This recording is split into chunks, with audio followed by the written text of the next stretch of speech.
और अब बात भारत की सियासत के लिहाज से एक बड़े सवाल की कि प्रधानमंत्री मोदी के बाद बीजेपी में पीएम पद के लिए बेहतर और योग्य चेहरा कौन होगा? गृह मंत्री अमित शाह या यूपी के मुख्यमंत्री योगी आदित्यनाथ? हालिया अलग अलग सर्वे और अलग अलग चुनाव जो सर्वे हुए हैं अलग अलग और अलग अलग चुनावों में दोनों दिग्गजों की परफॉर्मेंस के आधार पर हमारा यह विश्लेषण है। अगर 2025 में प्रधानमंत्री नरेंद्र मोदी के बाद कोई और पीएम बनना हो तो देश की जनता की पहली पसंद कौन होगी?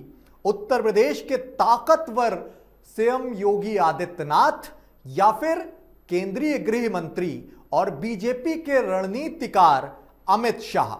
दोनों ही बीजेपी के दिग्गज हैं, दोनों की अपनी ताकत है, लेकिन जनता का झुकाव किस ओर है? आइए सर्वे तथ्य और आंकड़ों के आधार पर इस सवाल का विश्लेषण करते हैं। 2025 में पीएम पद के लिए जनता की पसंद को समझने के लिए हमें दो सर्वे पर नजर जरूर डालनी चाहिए। चर्चित सी वोटर सर्वे है इंडिया टुडे की ओर से जो किया गया था, उसका दावा है कि उत्तर प्रदेश के सीएम योगी आदित्यनाथ देश के सबसे ज्यादा लोकप्रिय मुख्यमंत्री हैं, जिनकी पॉपुलैरिटी रेटिंग फरवरी 2025 में 35% से बढ़कर अब अगस्त 2025 में जब दोबारा सर्वे हुआ तो 36% हो गई। योगी जो हैं वो देश के सबसे भरोसेमंद मुख्यमंत्री के तौर पर भी चुने गए हैं, जो पीएम पद के लिए उनकी मजबूत दावेदारी को दर्शाता है। और अगर तुलना की जाए अमित शाह से तो अमित शाह का नाम सर्वे में पीएम पद के उम्मीदवार के तौर पर स्पष्ट रूप से अभी नहीं उभरा है, लेकिन उनकी राष्ट्रीय छवि जो है वो गृह मंत्री के तौर पर लगातार मजबूत होती जा रही है। अब बात जनवरी 2021 में जी न्यूज की ओर से जो सर्वे किया गया था, अब उसका जिक्र करते हैं। उस सर्वे के मुताबिक उस सर्वे में यह दावा किया गया कि पीएम मोदी के बाद योगी आदित्यनाथ को 10% लोगों ने पीएम पद के लिए पसंद किया, जबकि अमित शाह को 8% लोगों ने चुना था। यह सर्वे भले ही थोड़ा पुराना हो, लेकिन साफ तौर पर यह दर्शा रहा है कि योगी की लोकप्रियता पीएम उम्मीदवारी के लिए शाह से थोड़ी मौजूदा परिदृश्य को देखते हुए आगे चल रही है। उधर अलग अलग सोशल मीडिया साइट्स की अगर बात की जाए तो योगी को हिंदुत्व का चेहरा और कठोर प्रशासक माना जाता है। यह नैरेटिव अलग अलग इंटरनेट प्लेटफॉर्म्स पर लगातार क्रिएट किया जाता है, जो ऑटो क्रिएट होते हैं इस तरह के नैरेटिव, उसमें वो कठोर प्रशासक के तौर पर उभर रहे हैं। जबकि अमित शाह को बीजेपी का मास्टरमाइंड और मोदी का उत्तराधिकारी कहा जाता है, लेकिन इस पर भी कोई स्पष्ट सर्वसम्मति अभी तक नहीं है। सर्वे और सेंटिमेंट के आधार पर योगी आदित्यनाथ की लोकप्रियता पीएम पद के लिए फिलहाल शाह से थोड़ी आगे दिख रही है। खासकर युवा और हिंदू मतदाताओं में लोकप्रियता जो है वो लगातार बढ़ती जा रही है। ये कहते थे भारत में स्त्रियों का सम्मान नहीं है। हमारे उपनिषदों ने कहा था कि जहां स्त्री खुश होती है वहीं देवों का वास होता है, अन्यथा देव रूठ कर चले जा। संपत्ति लूटने तो वो आए थे, राज तो बाद में करा। अगर गरीब थे तो वहां से इतने समुद्री तूफान झेलते झेलते यहां क्यों आए थे?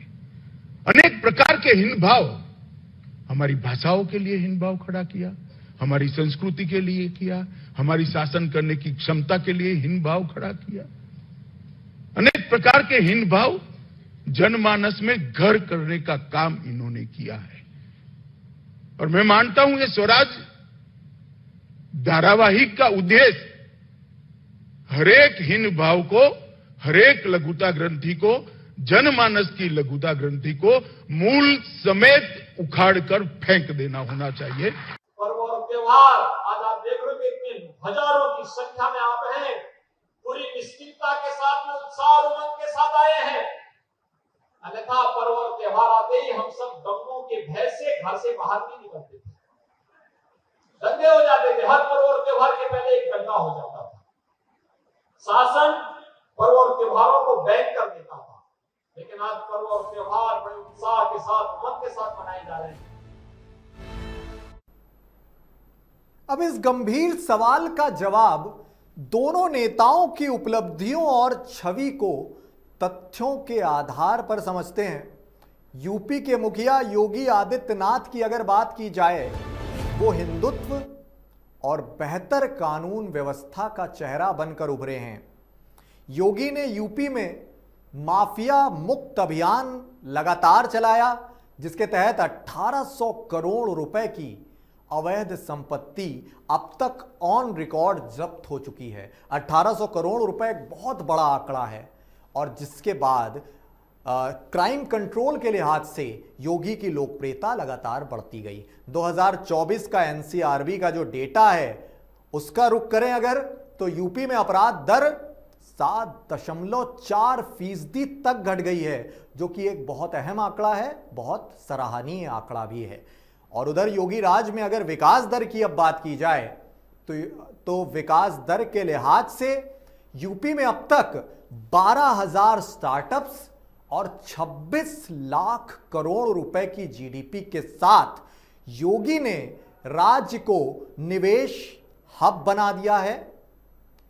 अलग अलग एजेंसीज की घोषणा से 10 लाख नौकरियां लगातार अब जनरेट होने की उम्मीद जताई जा रही है। अलग अलग वक्त पर अलग अलग मीडिया हाउस के जरिए ये लगातार दावे सामने आते हैं कि आने वाले 2 सालों के अंदर नौकरी में, रोजगार में क्रांतिकारी इजाफा देखने को मिल सकता है। उधर बात अगर उनकी पॉपुलैरिटी की हो तो योगी की हिंदुत्ववादी छवि और बुलडोजर मॉडल जो था उनका, उसने उन्हें राष्ट्रीय स्तर पर युवाओं और बीजेपी कार्यकर्ताओं के बीच काफी ज्यादा लोकप्रिय बनाया बतौर प्रधानमंत्री पद के लिए। प्रधानमंत्री पद के लिए खास तरह का बीच में आपने कैंपेन भी देखा था। प्रधानमंत्री योगी आदित्यनाथ करके तमाम लोगों ने इंटरनेट पर एक कैंपेनिंग करी थी, जो ये बताती है कि जनता के बीच मुख्यमंत्री योगी आदित्यनाथ की प्रधानमंत्री योगी आदित्यनाथ के तौर पर एक बड़ी स्वीकार्यता है। योगी की योग्यताओं की अगर बात करें तो खास योग्यताओं में युवा और ग्रामीण मतदाताओं के बीच सीएम योगी की एक मजबूत पकड़ मानी जाती है। 2022 में यूपी विधानसभा चुनाव में बीजेपी की जो जीत हुई थी, 255 सीटें जीतकर बीजेपी ने जो उत्तर प्रदेश में करिश्मा किया था, वो योगी की मजबूत रणनीति का ही सबूत माना जाता है। अभी जो हमने पहले इंडिया टुडे सी वोटर का सर्वे आपको दिखाया था, वो इस सर्वे भी मानता है कि पूरे देश के सबसे ज्यादा लोकप्रिय मुख्यमंत्री भी योगी आदित्यनाथ ही हैं। अब एक कमजोर फैक्टर का भी जिक्र करना जरूरी है, जो योगी आदित्यनाथ की लोकप्रियता के लिहाज से बाधक भी हो सकता है। उनका कमजोर फैक्टर है सांप्रदायिक तनाव के आरोप और गैर हिंदू मतदाताओं के बीच उनका लगातार बढ़ता विरोध। ये सीएम योगी आदित्यनाथ की कमजोर कड़ी भी मानी जाती है। अब बात रणनीति और शासन के मास्टरमाइंड अमित शाह की करते हैं। उनकी उपलब्धियों की अगर बात की जाए तो राष्ट्रीय नीतियों के लिहाज से शाह ने धारा 370 हटाने, सीएए और वक्फ संशोधन जैसे बड़े फैसलों को बिना किसी रोक टोक के, बिना किसी विरोध के निर्विरोध अकेले दम पर लागू करके दिखाया, जिनका सीधे तौर पर श्रेय भी वो लेते हैं। उनकी रणनीति ने 2014 और 2019 में बीजेपी को रिकॉर्ड जीत भी दिलाई। संगठनात्मक ताकत के लिहाज से बीजेपी के 12 करोड़ कार्यकर्ताओं का नेतृत्व और राष्ट्रीय स्तर पर संगठन को मजबूत करने में शाह की भूमिका बहुत ज्यादा बेजोड़ है।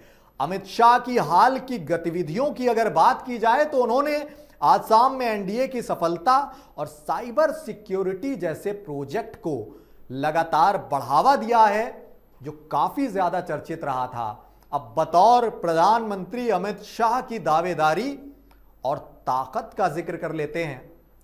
मोदी के सबसे ज्यादा करीबी सहयोगी माने जाते हैं अमित शाह, जिन्हें प्रधानमंत्री का उत्तराधिकारी तो घोषित भी कर दिया है। कई पार्टी पदाधिकारियों की ओर से यह कैंपेनिंग भी चलाई गई कि पीएम के प्रधानमंत्री मोदी के उत्तराधिकारी जो हैं वो अमित शाह ही हैं। राष्ट्रीय और अंतर्राष्ट्रीय नीतियों का उन्हें बहुत उल्लेखनीय और बहुत उम्दा अनुभव है, ये सर्वविदित है। गुजरात मॉडल और संगठनात्मक उनका कौशल भी बहुत ज्यादा लोकप्रिय है। सभी राजनेताओं को, देश के सभी दिग्गजों को हैरान करता है उनका यह कौशल। लेकिन इन तमाम खूबियों के साथ सियासी जानकार जो उनकी कमजोरी का आकलन करते हैं, अगर उनकी बात की जाए तो जनता में योगी जैसी करिश्माई छवि की थोड़ी कहीं ना कहीं अमित शाह के अंदर कमी दिखती है। जो उनका क्षेत्रीय आधार है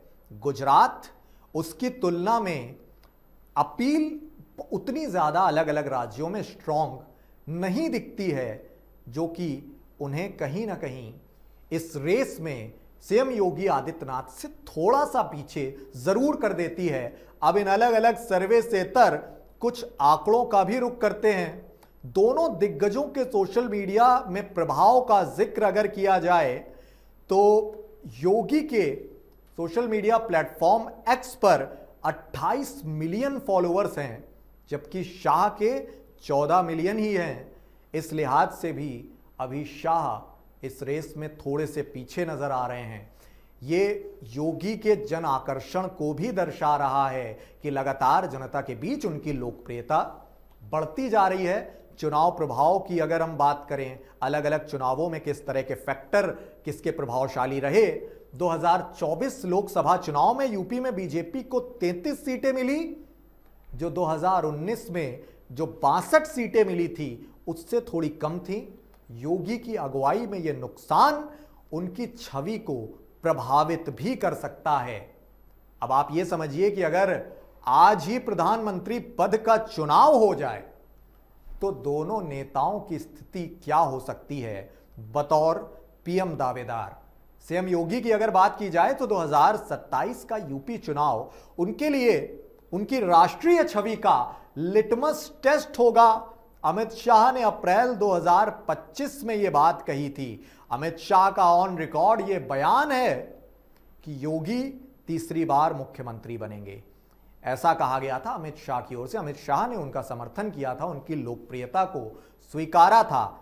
ये बीजेपी की राष्ट्रीय स्तर पर, अंतरराष्ट्रीय स्तर पर भी अगर कहा जाए जो रणनीति है, उसमें योगी की अहमियत को बहुत ज्यादा दिखाता है। कोई भी उन्हें अंडर एस्टिमेट नहीं करता है संगठन के अंदर। योगी के सामने अपनी ये प्रचंड लोकप्रियता बनाए रखने के लिए बहुत सारी चुनौतियां भी हैं। अब उन्हीं चुनौतियों का रुख करते हैं कि योगी आदित्यनाथ अगर प्रधानमंत्री पद के लिए प्रोजेक्ट होते हैं तो उनके सामने क्या चुनौतियां आ सकती हैं। सांप्रदायिक तनाव और विपक्ष के हमले योगी की छवि को काफी ज्यादा नुकसान पहुंचा सकते हैं। मैनपुरी, बुखार और बाढ़ जैसी घटनाएं उनकी प्रशासनिक क्षमता पर लगातार सवाल भी उठाने लगी हैं।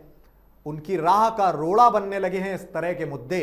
यहां आप इस तथ्य से वाकिफ ही हैं कि कुछ लोग योगी को मोदी का असली उत्तराधिकारी मानते हैं, लेकिन उनकी धार्मिक छवि को राष्ट्रीय स्तर पर बाधा मानते हैं। स्पष्ट शब्दों में, सरल हिंदी में यह कहा जाए तो उनकी जो छवि है इस तरह की कट्टर हिंदुत्ववादी, वो राष्ट्रीय पद पर सटीक नहीं बैठती है। ऐसा तमाम सियासी जानकारों का आकलन है।